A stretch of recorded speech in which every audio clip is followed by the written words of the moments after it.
The following is a morning walk conversation with His Divine Grace, A.C. Bhaktivedanta Swami Prabhupada, recorded on December 18th, 1973 in Los Angeles.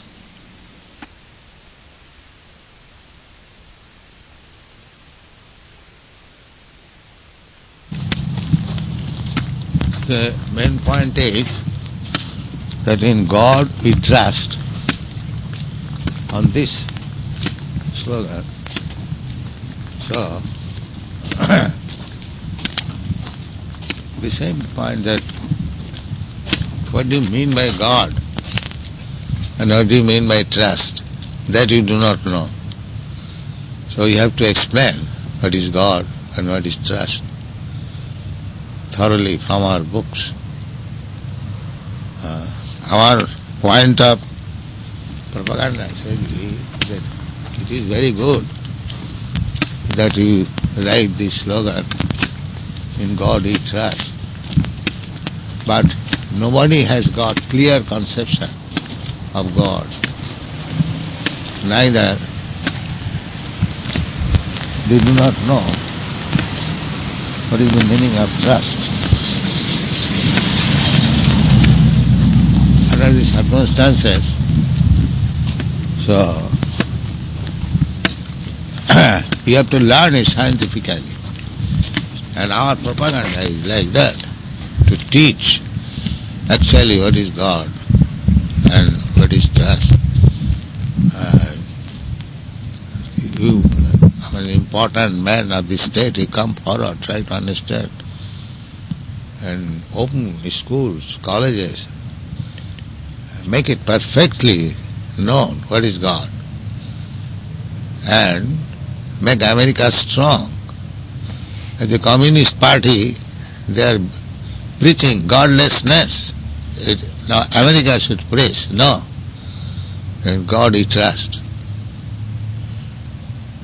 Now there should be a fight, not on the political point of view, but actually it includes everything. A class of man godless and a class of man who knows God. That will be fight. Then there will be peace in the world. The class of men who do not believe in God, they should be punished because they are creating all the troubles. A man who trusts in God, he is the ideal man. He will never create any trouble. Therefore this science should be learned very scientifically, and we are prepared. And you also must be able to teach them. Then it will be successful. You leave little alone.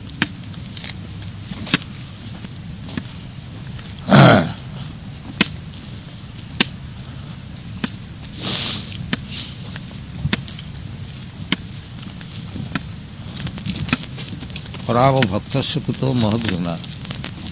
Anyone who does not know what is God and does not know how to trust in God, he is animal. So how we can expect human civilization composed of some animals? That you have to learn from us.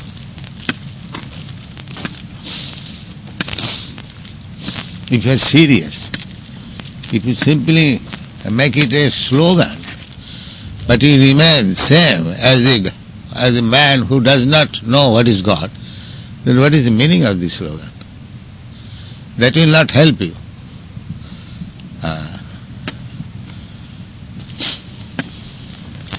Just like sometimes they put this signboard, good man and company, businessman. The signboard is good man, but he is cheating simply from business point of view. That kind of signboard will not help you. If you actually believe in God, then try to understand what is God, otherwise how you can believe If you do not know the person in whom you have to trust, how you can trust him? Is it clear or not?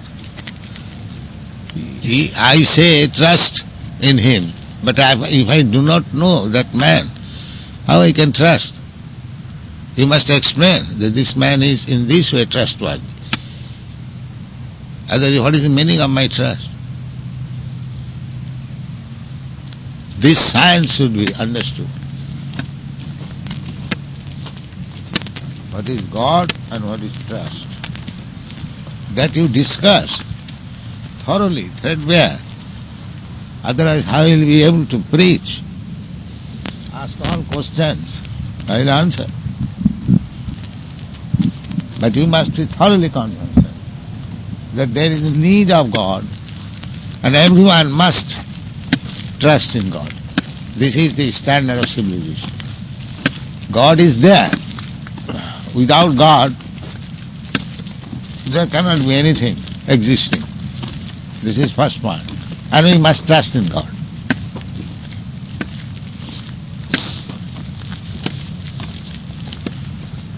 Those who are speaking in God we trust, at least they believe that there is God. Now, where is God, how he is living, what he is doing, this must be known. Just like in America, there is need of a president. But those who are advanced in American history, they must know what is that president, what is his position, what is the constitution. That is, perfect knowledge must be there about God. And perfect knowledge how to trust him. This is now required. Otherwise the world is going to...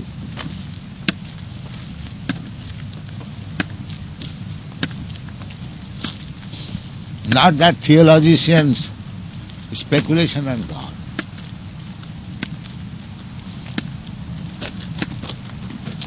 First thing is, there is God. Now how people can be convinced that there is God? Tell me.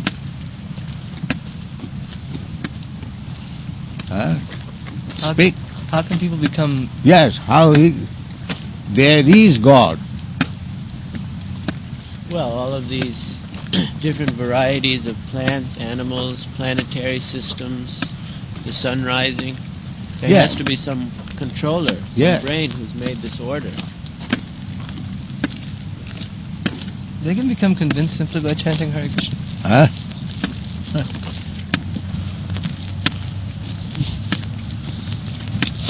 Yes, that is the background. But you have to explain.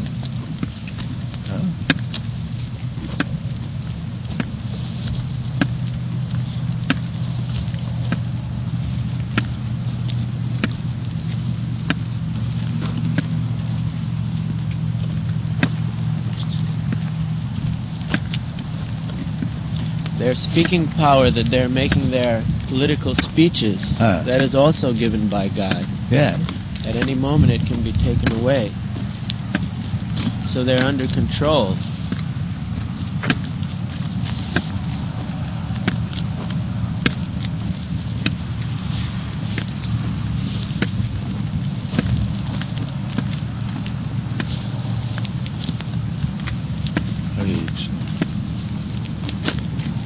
But they'll raise the point that we have our concept of God and you have your concept of God. No. God cannot be your God or my God. God is one. You cannot say that. It's like you cannot say in the United States that your concept of president, my concept of president. The president is one. If you manufacture your concept of president, that means you do not know what is president.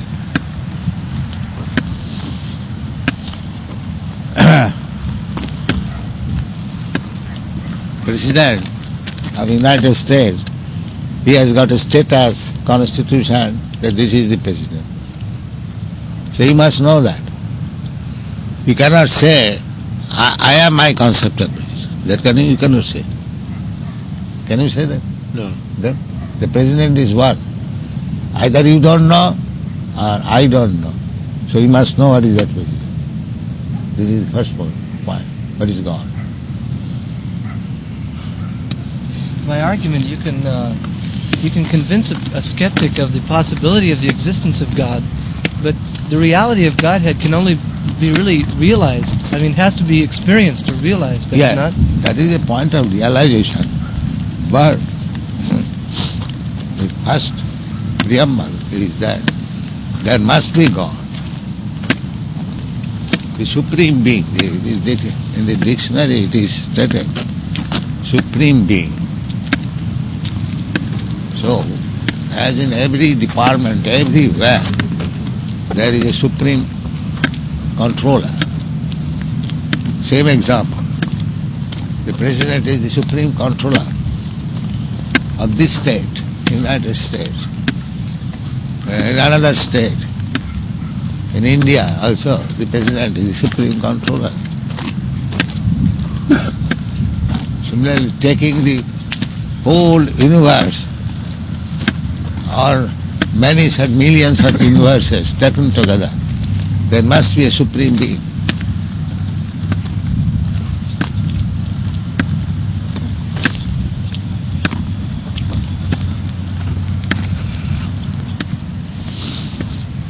Otherwise, how things are going on? Nicely.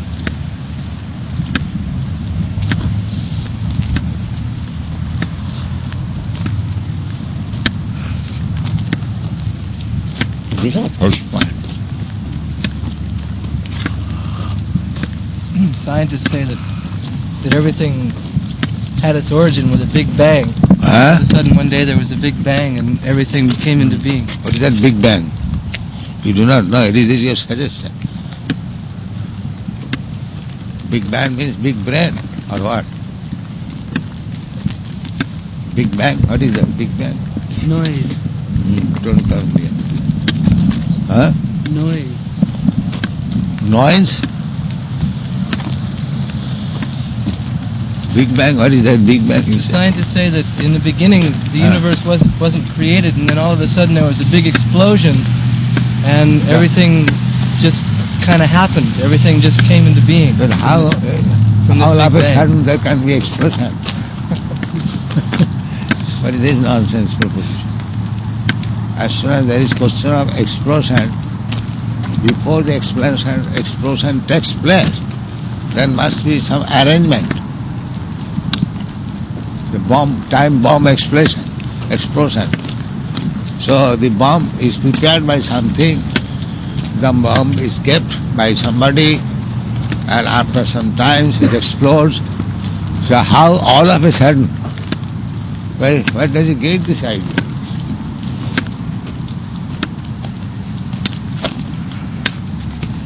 Just like if there is bomb explosion here, a child may think all of a sudden there is a bomb explosion. But a sane man will not think that. There will be inquiry. Who kept this bomb? Who brought this bomb? That is sanity. And all of a sudden explosion. This is all rascal problem. Therefore the people have become so rascal, guided by these rascals all of a sudden, by chance, and they accept them as scientists. This is the drawback of the present civilization. They have because they are Sudras, like animals. They have got no brain to answer how all of a sudden there can be explosion. They have no brain even to ask. Rather they are giving Nobel Prize. This rascal is speaking like a rascal, still he should get Nobel Prize. That is the defect. The people at the present moment, they are all rascals. Just like animals. And yes, actually they are animals. Just like animals are eating, sleeping, waiting and eating meat. One animal is eating another animal. There's no discretion, nothing. This is a civilization of animals, polished animals. Their consciousness has become animalistic. Therefore this Krishna consciousness movement.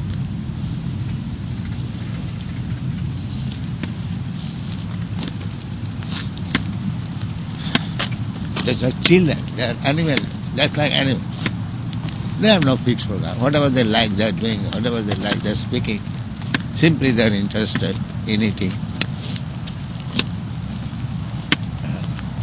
So at the present moment, because they have lost all their power of reasoning and understanding, they are all animals.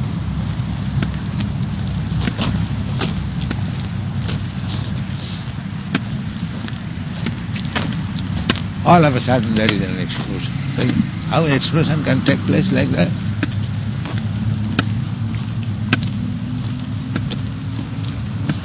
Any sane human being will ask us, how is that? Same example. If there is some explosion in the park, a rascal will say, all of a sudden there is explosion.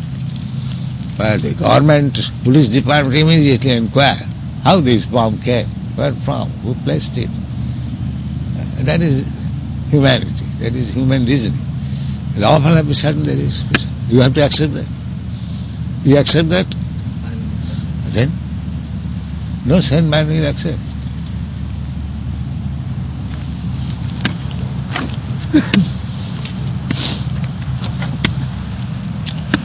The so-called scientist beginning, all beginning is like that. There are chemicals, these chemicals. Where from these chemicals came? Who placed these chemicals? They do not ask, because they are fools. The other fools bluff them and they accept it. But we are not going to accept. We shall inquire. Yeah. And that is human intelligence. But then they say, where did God come from? Huh? They say, where did God not come from? By experience we are speaking, the things are just like the explosion. Explosion was there because God was there. Therefore God is there. The explosion cannot take place by chance all of a sudden. There was somebody, some brain, and that brain is God. Because you say all of a sudden there was explosion, therefore that is the proof of existence of God.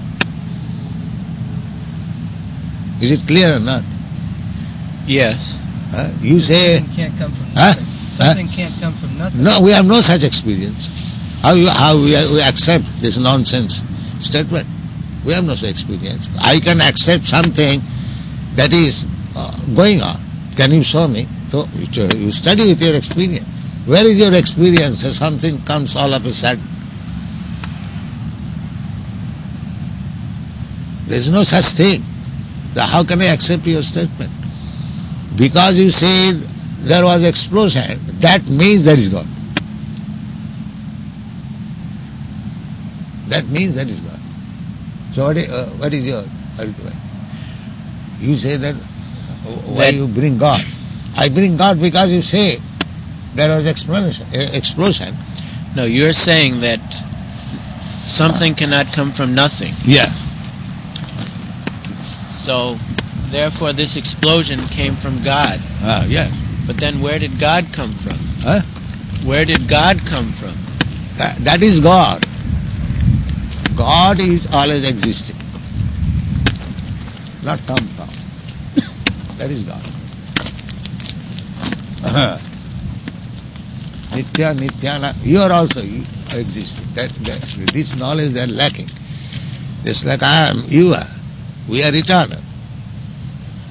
We are eternal. We are changing body. Because they do not believe, do not try to understand that I am not this body, therefore the whole mistake is there. Scientists would use the same argument. Huh? The scientist would say, well, since I have not experienced that I'm eternal, therefore how can I accept that I'm eternal? Yes, you are eternal, because you are a child. And now you are grown up. But you know that you are a child, therefore you are eternal. You are a child, but you have no that child's body. Now you have got a different body. So although you have got different body, you know that you had a body like a child. Therefore body has changed. You have not changed. That is eternity. And nobody wants to die. Nobody wants to die. If the soul is not eternal, where has that desire? This is eternity. This is practical eternity. You have changed so many times your body, but you are the same person. Therefore you are eternal, in spite of changing body. This is simple argument. I used that argument once, Srila Prabhupada, and the scientist said to me, it is the chromosomes, these tiny chromosomes that do not change. That is their jugglery of what, this rascal. Chromosome, he'll manufacture some word. But what is your chromosome of child body? What is that child body? Where it has gone? If you know chromosome, where is your child's body gone? That is the difficulty. These rascals, they do not know anything, still they are teachers and manufacture some jugglery of words, that's all. That is the difficulty. Chromosome. What is that chromosome? What does it mean, chromosome? It's a tiny structure of organic matter that can constantly reproduce. That's all. When reproduce, Yes. the last body is gone. They say that the chromosomes then are transferred from father to son. Still, the father's body is not the son's body. There's different body. It's come from father's body. That all right. But the father's body is different. The father's pains and pleasure, the son's pleasure and pleasure are not the same. It may be that the father has given the ingredient of the body, but that does not mean the father's body and the son's body the same. Like the mind is same, like the intelligence is same, it's all different. Otherwise, why a son becomes disobedient to the father? I don't agree with you. That means your intelligence, your mind is different from my mind. I cannot agree with you. No, everything is different.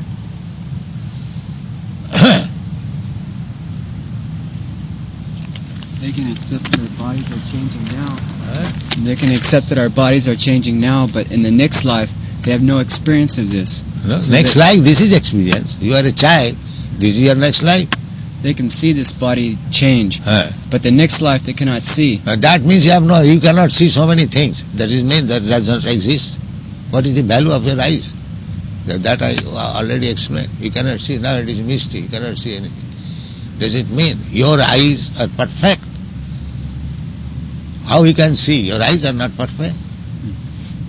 What you cannot see, you have to hear. Suppose in a distant place I cannot see. What is that light, I say? But if somebody knows, that light is there is a sky-covered building like this, and the light is coming. So I know. What I cannot see, I can hear. Therefore, what you do not see, next life, you have to hear from authority. That is stated in the Bhagavatam. Tatha dehantaram prapti. As you have changed so many times in this life, this body, similarly, after death, you will change your body. So that is authority. You have to hear. Anything you cannot perceive, you cannot experiment with your senses, you have to hear from another person who knows. That is the process. Why you think your eyes are so perfect that you can see everything? Why you are thinking like rascal? Your eyes are imperfect, and why you are thinking that eyes are perfect? That is rascal. I cannot see. You cannot see so many things. Is that a right proposition? I cannot see. What you are? What is your position of eyes? If there is darkness, you cannot see. So that is mean that your seeing is the only evidence? What do you think? Suppose if you are a blind man, what can you see? My senses are imperfect. I cannot see. Yes. You see under certain conditions, that's all. So how you believe in such seeing power?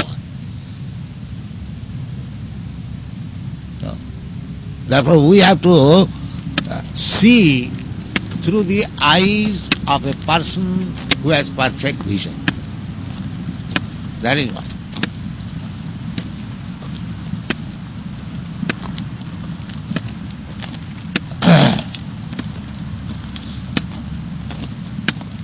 Why do you use microscope, telescope, binocular? Why do you use if your eyes are perfect? Why do you use?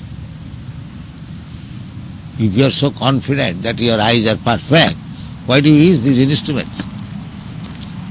And how it is guaranteed that your instrument is also right? Because it is manufactured by your imperfect senses. So this is the position.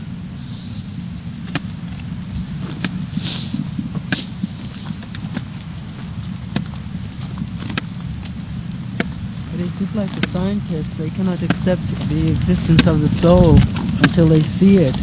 That is explained. Why do I repeating that? Yes. You have no seeing power, is still your boast of seeing. That is your rascal.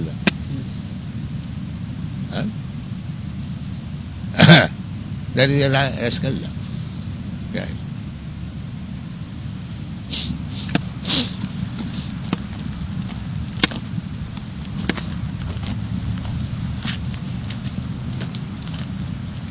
There was a question in the newspaper. A child is asking his father, "Father, you are a girl or a boy in childhood?"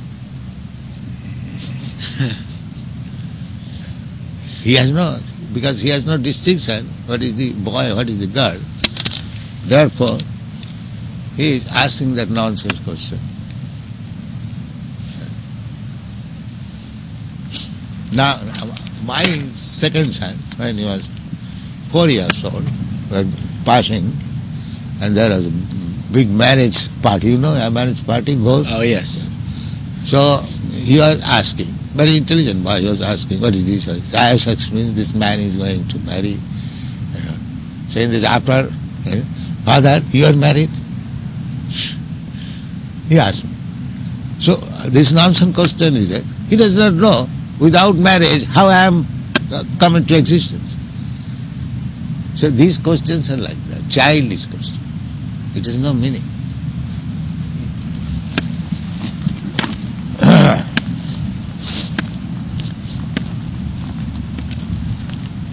Tad vijnanatham sa gurumeva vigacchati. One must approach Guru. Guru means heavy, who knows perfectly. You must go there to learn. And actually it is happening. Why the children are sent to school? When he becomes educated, the same eyes, same hands, same legs, same body, but he becomes educated. What is the difference between educated and not educated? Because he has heard from authorities, that's all. This is education. Without going to school, he is not considered to be educated. Why? Because he did not hear from the authorities. Therefore he is uneducated. Let him learn everything. He has got the eyes, he has got the senses. Why he is sent to school? Why? Tell me, why? He has got the eyes. Why he is sent to school for education? Because his eyes have no value without hearing from the authority. These are the general psychology. He has got eyes, let him be educated at home. Why is sent to school? Let him see everything.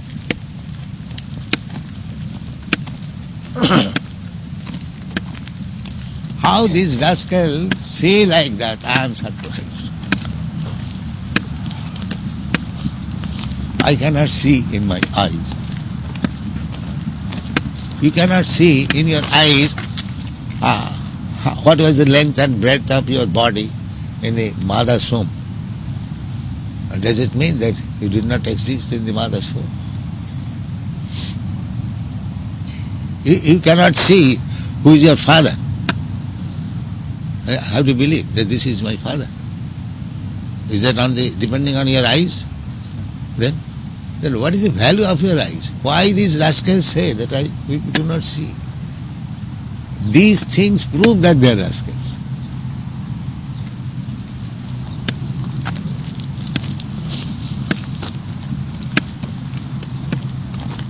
Most of the things in their theories they also have not seen. They have so many things. They simply speak like rascals.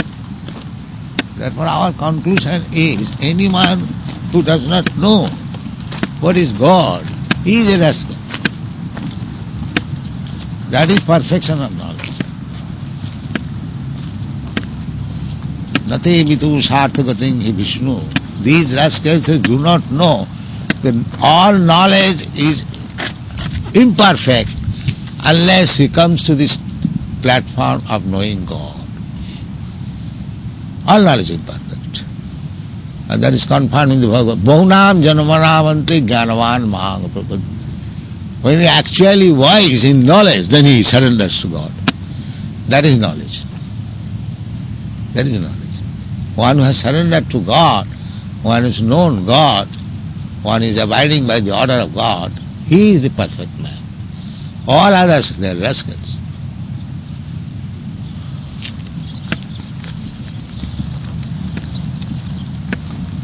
After hearing such nice information about God, I think some sincere men might come forward and say, yes, any gentleman, any sincere man must accept this proposition. It is so logical.